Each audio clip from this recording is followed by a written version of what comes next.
Dios, Él es el poderoso de Israel. Y no hay otro en la tierra como Él. No hay otro en la tierra como nuestro Señor. Un saludo a todas nuestras amistades que nos ven en las redes sociales, a los hermanos que nos ven ahora en Canadá, Dios les bendiga. A los que nos ven en España, en las regiones de Centro y Suramérica, Dios les bendiga, la paz de Cristo sea con ustedes. También para todos nuestros hermanos que nos ven en los Estados Unidos de Norteamérica, en McAllen, en Texas, un saludo a nuestro hermano Candelario Juárez, la paz de Cristo, a nuestra hermana Kelly que nos ve allá en Chile, en Colombia, Costa Rica, nuestros hermanos que ven en San Salvador, de la paz de Cristo sea con cada uno de ustedes. Y esta mañana vamos a continuar con nuestro mensaje, el mensaje que cambia, que transforma, que renueva, el mensaje por el cual vino Jesucristo a dar su vida, el mensaje de la salvación. Y la semana pasada estábamos hablando acerca de la indolencia, los peligros del orgullo y la indolencia. Los peligros de caer en el orgullo y la indolencia. ¿Qué significa eso? Eso significa que hay gente que vive una vida viciada de orgullo y de indolencia. Pero hay una indolencia espiritual. Hay una dolencia no solamente física, hay una indolencia que se está manifestando dentro de la iglesia. Padre, en el nombre glorioso, maravilloso de Jesucristo, venimos a ti a pedirte la sabiduría, Señor. Danos la sabiduría, dónanos de tu sabiduría. En Jesús de Nazaret pedimos, Señor, que tu Santo Espíritu nos dé la interpretación genuina, auténtica, la interpretación que edifica nuestra vida. En Jesucristo lo pedimos. Amén. Bueno, ya hemos visto cómo la tiranía del pecado somete al hombre y lo somete para que éste se vuelva esclavo de él. La tiranía del pecado destruye con los principios y las morales y la moral que pueda nacer o haber en el hombre. Y es este mismo pecado el cual, al no estar contento con haber conseguido el dominio sobre el género humano, ahora el pecado aparenta dominar totalmente el cuerpo de Cristo. El pecado aparenta dominar completamente el cuerpo de Cristo.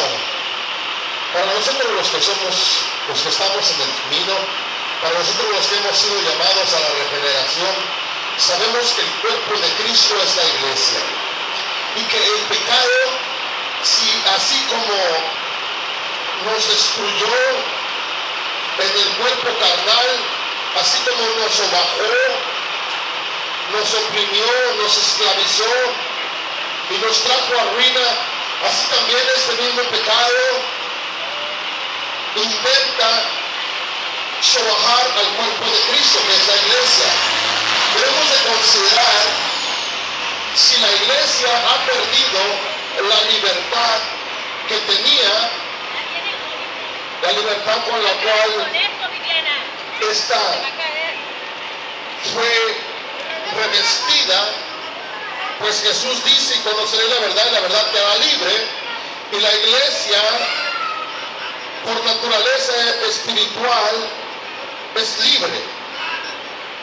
Por naturaleza espiritual se le ha entregado una vestimenta incorruptible, una vestimenta de libertad.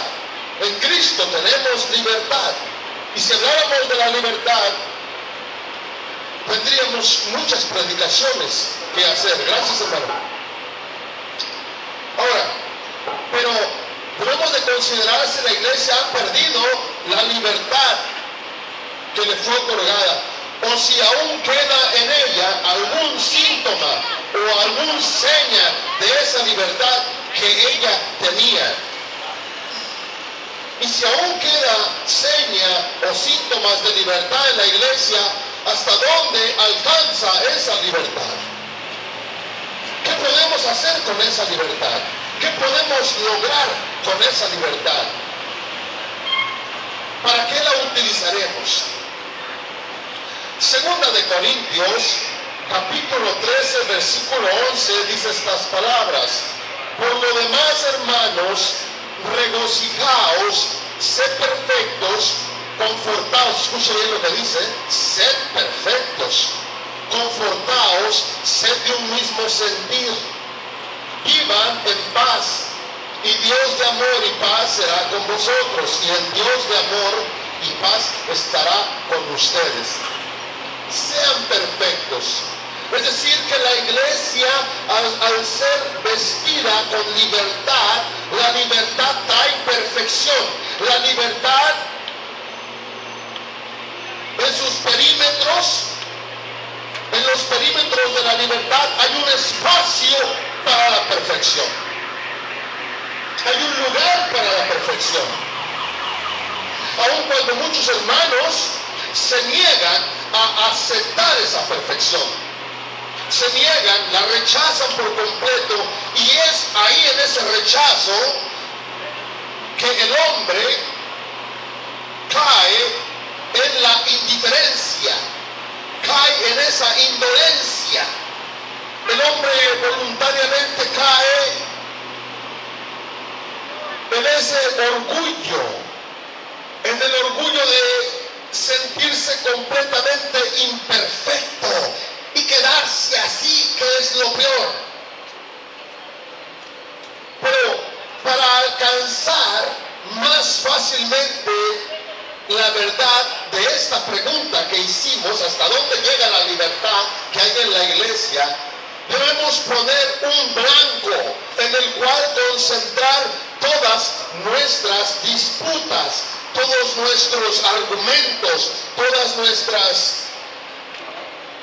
nuestras condiciones para poder nosotros defender la imperfección que hay en nosotros. Y digo defender la imperfección porque mucha gente le es difícil aceptar la perfección de la libertad. Y he tomado varias citas para poder levantar un buen caso como defensor de la verdad, como apologista de la verdad. Filipenses capítulo 3 versículo 12 dice: no que yo lo haya alcanzado, escuche bien, dice, no presumo que yo ya haya alcanzado la perfección, o que ya haya llegado a ser perfecto, sino que sigo adelante a fin de poder alcanzar aquello para lo cual también fui alcanzado por Cristo Jesús. Ciertamente no debemos de presumir. Ciertamente, y cuando digo de presumir, no debemos de hacer presunciones y ser vanagloriosos, sino que debemos de seguir continuando en Cristo Jesús. Ahora, cuando Pablo dice en esta cita que él no presume de haber alcanzado ya la perfección, él está diciendo que en el mundo seremos imperfectos. ¿Cómo está esto? En el mundo, todo lo que está en el mundo es imperfecto. Todo lo que está en el mundo es imperfecto. ¿Por qué es imperfecto? Porque tiende a decaer. Dios es perfecto y por lo tanto Él no decae. Él en su perfección es eterno. Y es a esa eternidad a la que Él nos está mandando llamar. Es a esa eternidad a la que Él nos está invitando a vivir. Es a esa eternidad a la cual Él nos está haciendo partícipes. Por ello Él llama las cosas que no son como si ya fueran. Él nos ve como personas perfectas y nosotros tenemos que vernos como si fuéramos ya perfectos. Y no, como dice Pablo, sino que seguimos adelante para poder continuar en la perfección. No presumo de haberla alcanzado, pero voy camino a la perfección. Voy camino a la perfección. Sin embargo, muchos dentro y fuera de la iglesia van camino a la desperfección o a la destrucción, a la decadencia.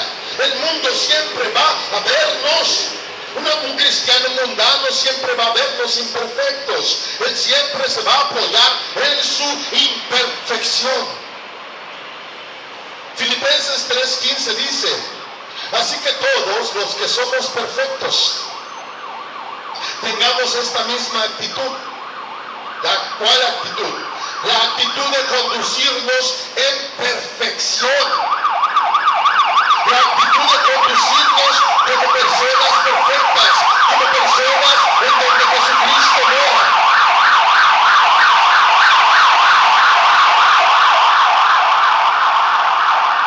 Y esto si es que verdaderamente Jesucristo mora en ti. Así que todos los que somos perfectos tengamos esta misma actitud. Y si en algo tenéis una actitud distinta, a eso también nos lo revelará Dios. Si usted tiene una actitud perfecta, es decir, que si usted tiene una actitud distinta, y distinta es en cuestión de rechazar a la perfección y de aclimatarse y ajustarse a decir que la imperfección es normal, que es normal vivir en la imperfección, como algunos predicadores dicen, es normal vivir en el pecado. No es normal vivir en el pecado. La imperfección es parte del pecado. Colosenses capítulo 1 versículo 28 dice: a Él nosotros proclamamos, a Jesús nosotros proclamamos, amonestando a todos los hombres, amonestando, es decir, molestándolos si es necesario, y enseñándoles a todos los hombres con toda sabiduría, a fin de poder presentar a todo hombre perfecto en Cristo. La amonestación nos conduce a la perfección. Nosotros, como servidores del Señor, debemos de enseñar a los hombres con sabiduría que Él sí puede vivir en perfección, que Él sí puede alcanzar la perfección, que Él sí puede conducirse por el camino a la perfección. Si tú tienes la capacidad de conducirte en un camino reprobado, también tienes la capacidad de poder conducirte en un camino aprobado. Pero sin embargo, en la indiferencia, en la indolencia, el hombre dice: no, pues es que así nací. No, hermano. Nosotros los que proclamamos a Cristo, es nuestro deber amonestar a la grey. Ahora bien, el mejor medio de no errar es considerar los peligros que hay por una y por la otra parte, es decir, los peligros que hay en el orgullo. Así soy, así seré, así moriré. No, no eres así, así quieres ser. No eres así, así quieres ser, así es determinado ser. Tú puedes cambiar, tú puedes hacer las cosas mejor, pero no quieres hacerlas. Ese es tu problema, es por tu orgullo, es porque te has vuelto indolente a tu futuro. Y no hablo a tu futuro carnal, a tu futuro espiritual. Y todo esto repercute en tu estilo de vida, en el estilo de vida de la iglesia. La iglesia, hay muchos cristianos que la han llevado a la hipocresía. Que los que estén fuera de la iglesia sean hipócritas, no hay ningún problema. Es más, no se juzga a los de fuera, se juzga a los de dentro de la iglesia. Hay muchos cristianos que han llevado a la iglesia a la hipocresía, y digo han llevado a la iglesia porque ellos son parte de la iglesia, ellos son cuerpo de la iglesia.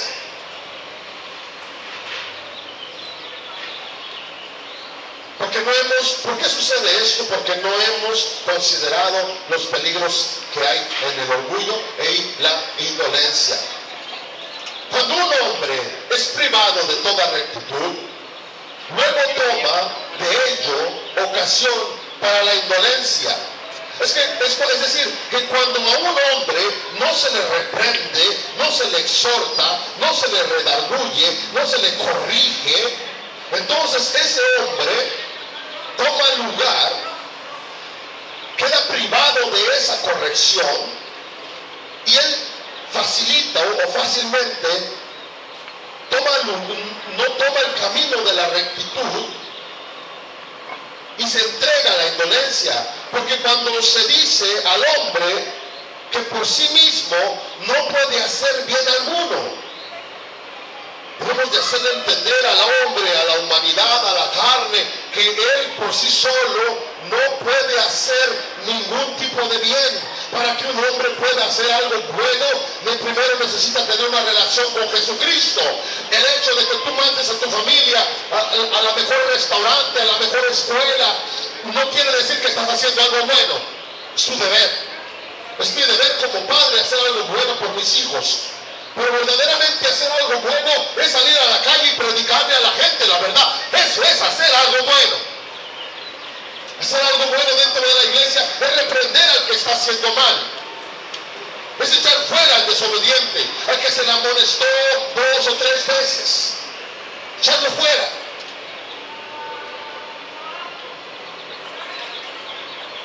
Por eso hay tanta indolencia.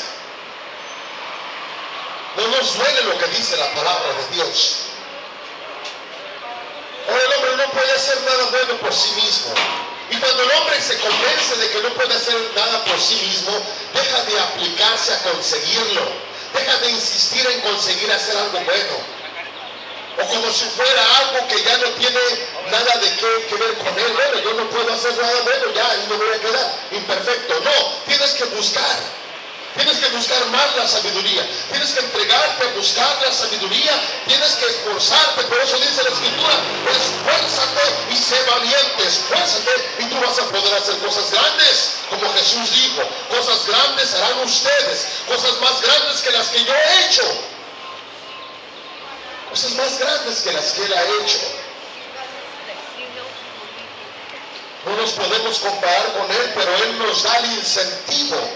Él se solidariza con nosotros. En mi nombre harán ustedes cosas grandes. Por mi cuenta no pueden. Por esta razón, no se le puede atribuir al alma el menor mérito del mundo. En la actualidad, ¿cuántos hombres no hay que se les atribuye méritos? ¿Por qué? Porque el alma al momento despoja a Dios de su propio honor y se infla de vana confianza y temeridad. Es decir, el alma cuando se infla no puede temer a Dios. ¿Temerle por qué? Porque debo de temerle a Dios. Hermano, el principio de la sabiduría es el temor a Dios. El principio de la sabiduría es el temor a Dios. Sin embargo, muchos de ustedes no le temen a Dios. Aún dentro de la iglesia se oponen a temerle a Dios. Por ello no hay sabiduría. Hay que tenerle temor a Dios. El temor a Dios produce sabiduría en nosotros. El temor a Dios produce rectitud en nosotros. El temor a Dios produce obediencia, pero sobre todo produce perfección. Perfección. Por lo tanto, para no caer en tales inconvenientes, hay que usar de tal medida, amado hermano, la palabra. Hay que usar de tal medida la palabra mundo. La palabra mundo. Y enseñarle al hombre que no hay en el mundo bien alguno. Y que el mundo está cercado por todas partes de miseria. El mundo, alrededor del mundo, el mundo está cercado. ¿Has visto cuando un prisionero está en la cárcel? ¿De qué está rodeado? De paredes. Así el mundo está rodeado de miseria, de paredes de miseria. ¿Qué de bueno puede haber en el mundo? Por eso Jesucristo nos compara a nosotros con la sal. La sal es buena. Dios les bendiga. Nosotros somos los que le damos sabor a este mundo. El verdadero cristiano es el que le da sabor al mundo. El verdadero cristiano es el que le da sabor a la iglesia. El verdadero cristiano es el que le da sabor. Porque el mundo no tiene nada bueno. Por eso es nuestra obligación enseñarle al hombre que no hay un bien en el mundo. Está rodeado de miseria, está rodeado de necesidad. Y que el hombre comprenda que ha de tener o de intentar a desplegarse por sí mismo. El hombre no puede desplegarse por sí mismo. Debe de aprender a desistir. Por ti mismo no vas a poder hacer nada. Jesús dijo en su palabra: apartado de mí, nada podréis hacer. Nada podréis hacer apartado de mí. No eres nada. No eres nadie. No vas a poder dar fruto. Apartado de él, tus sueños se van a ir como por la alcantarilla. Cuando llueve, el agua se va por la alcantarilla. Apartado de Cristo, nada somos. Aun cuando el hombre intenta desplegar por sí mismo, desplegar actitudes, desplegar vanagloria, hermano, es lo que está desplegando. Y él por sí mismo intenta hacer el bien. El hombre no puede hacer bien por sí mismo, porque el hombre está privado de hacer bien. El hombre, mientras viva en el pecado, no puede hacer bien. El pecado no demanda rectitud. El pecado demanda sodomía, masoquismo, hurto. El pecado demanda vicio. El pecado demanda maldad, corrupción. Por ello necesitamos la verdad. El pecado priva por completo a la libertad. El hombre se encuentra completamente despojado de la libertad. No hay en él libertad alguna, sino esclavitud. O si se usa la libertad de pecar deliberadamente y a su antojo. Por ello debemos de despertar al hombre, despertarlo, y que despierte realmente de su torpeza. Porque hay muchos hombres que viven como los topos. El topo no puede ver la luz. Viven en tinieblas, en oscuridad. Y debemos de hacerle entender al hombre su torpeza con gran ímpetu. Hacerle entender que por sí mismo él no va a poder alcanzar la virtud, no va a poder alcanzar la libertad. Por sí mismo, por muchos esfuerzos, no va a poder apartarse de esa torpeza, para que de esa manera él pueda conseguir los deseos de su corazón. La única manera de conseguir los deseos de su corazón es alabando a Jesucristo, es alabando al único Dios vivo y poderoso, es glorificando al único Dios dentro y fuera de la iglesia. Debemos de despertar al hombre de su negligencia y su torpeza y mostrarle al hombre su miseria. Somos la luz de este mundo. Y la luz alumbra en las tinieblas. La luz desenmascara las tinieblas. La luz hace ver lo que hay en las tinieblas. Mira ese olor tan hediondo que está surgiendo ahorita. Ese olor tan hediondo lo despide el hombre cuando el hombre no tiene respeto por Dios. Cuando el hombre no tiene una voluntad inclinada hacia Dios. Cuando el hombre se olvida de Dios, vive en miseria, vive en pestilencia, vive en hediondez. El pecado no puede traer nada bueno a la vida. Es evidente que es necesario despojarse de la falsa gloria y de la vanidad y demostrarle al hombre hasta qué punto debe ahora de ser humillado. ser humildes, porque si no, hermano, Dios te va a humillar. Por ello, humíllate tú mismo. Comprende y entiende. La carne y la sangre, hermano, la carne y la sangre del hombre van a podrirse, van a echarse a perder. Pero la sangre y el cuerpo de Cristo no se pudrirá.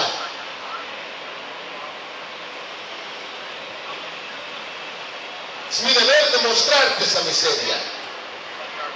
Es mi deber hacerte de entender lo necesario, la necesidad que debe de haber en ti para despojarte de la falsa gloria. Porque de no humillarte tú, entonces serás humillado. Es mi deber demostrarle a mi misma persona que yo solo podré ser colocado en la cumbre cuando yo esté alabando y glorificando a Cristo en todas las maneras, cuando yo obedezca a la Escritura, cuando yo le dé honra al que murió en la cruz predicando su palabra. La palabra de Dios todo lo que permite es decir la verdad. La palabra de Dios solo le permite decir que el hombre fue creado a la imagen de Dios. Y con ello nos da a entender que el hombre era rico y bienaventurado, no por sus propios bienes, sino por la participación que tenía con Dios, la participación que tenía con y de Dios y en Dios. Y ya que no le glorificó reconociéndolo, los dones que él recibió de él, al desobedecer, pierde por completo esa riqueza y esos dones, y es entregado al pecado, es entregado a la menonidad, a la inferioridad. Al menos que él glorifique a Jesucristo, al menos que él se arrepienta de sus pecados, al menos que él confiese con su propia indigencia que hay indigencia en él, al menos que él confiese, hasta entonces él podrá ser restaurado, que acepte su pecado, que acepte su condición. Por ello es importante, como la Escritura dice, que si nosotros confesamos que Jesús es el Señor y Él resucitó de entre los muertos, debemos de confesar y creer con nuestro corazón. Hasta entonces el hombre podrá entender la importancia de la glorificación, confesando aquel que murió en la cruz. No solamente el hombre comete apostasía al querer hacer iglesia a su manera. Nosotros, miren hermano, cuánta gente no hay que hace tacos a su manera, o hace tamales a su manera. Hermano, para hacer buenos tamales hay que hacerlos de acuerdo a la costumbre. ¿O sí, mi hermano? ¿Cuántos negocios no se van a la quiebra porque hacen negocio a su manera? No, hermano, la palabra de Dios es el patrón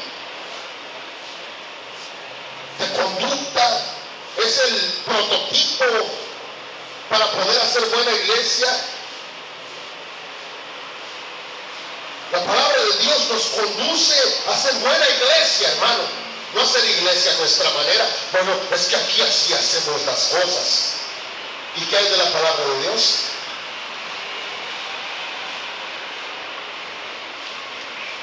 Para poder hacer buena iglesia, amado hermano, necesitamos nosotros quitarnos de en medio y dejar que sea el Señor el que esté en medio.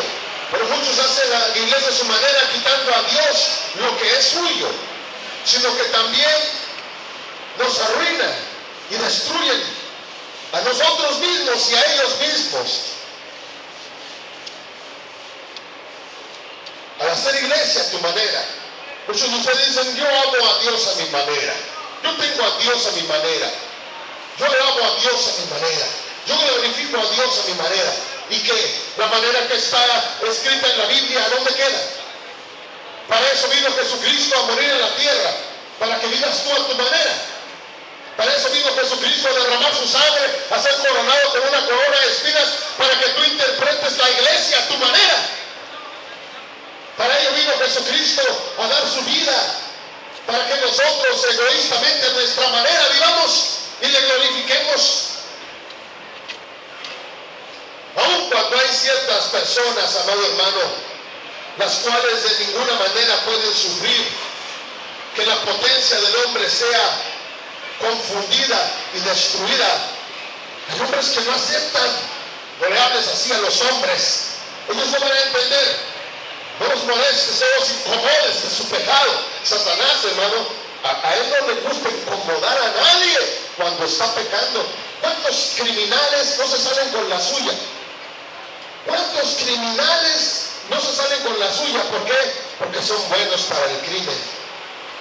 Llegó la policía tarde, o sobornaron a los policías, o sobornaron al juez, o sobornaron a los abogados, hermano, no los incomodes, estos son buenos para el crimen. Así es Satanás, no incomoda a nadie, pero la verdad se incomoda, y es esa verdad la que debemos de predicar. Debemos de hacer entender al hombre, para que así el hombre pueda establecer en su vida la ley de Dios, la palabra de Dios, por la cual seremos juzgados. Jesús mismo dijo: yo no les juzgo, mi palabra es la que los va a juzgar. Yo no les juzgo, mi palabra es la que les va a juzgar.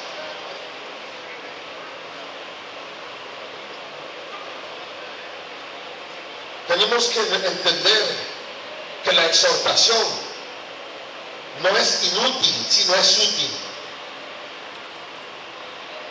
Y también es muy peligrosa. Es muy peligrosa para el enemigo. A él no le gusta escuchar exhortaciones en la iglesia. No, a él le gustan predicaciones tibias. Háblanos de amor. Háblanos cositas bonitas, dinos palabras bonitas, predícanos cosas bonitas. No nos prediquen lo que es recto. Isaías 30:10. Pero la escritura en sí es peligrosa. La escritura misma dice: ella es espada de doble filo. Sin embargo, amado hermano, a la escritura le parece muy provechoso que nosotros redarguyamos, exhortemos, reprendamos.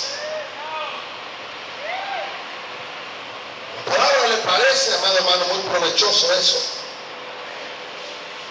ya que es uno de los fundamentos de nuestra doctrina, el encarar al pecador con su pecado a través de la exhortación, a través, amado hermano, de la reprensión, y no ser indolentes ni orgullosos dentro de la iglesia, no ser indolentes ni orgullosos dentro de la iglesia, porque trae amargas consecuencias. Si fuera de la iglesia trae amargas consecuencias el ser orgulloso, imagínate dentro de la iglesia. Vamos a terminar con esta cita, la cita de Gálatas 5, vamos a dar lectura del 5, del 19 en adelante.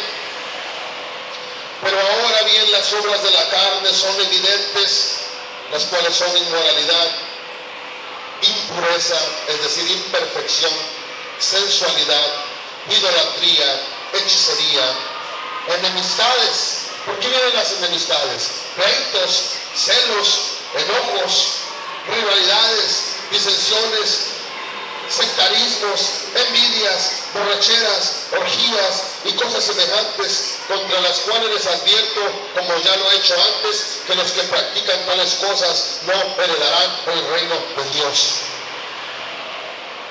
¿Por qué practicamos esto? Por orgullo.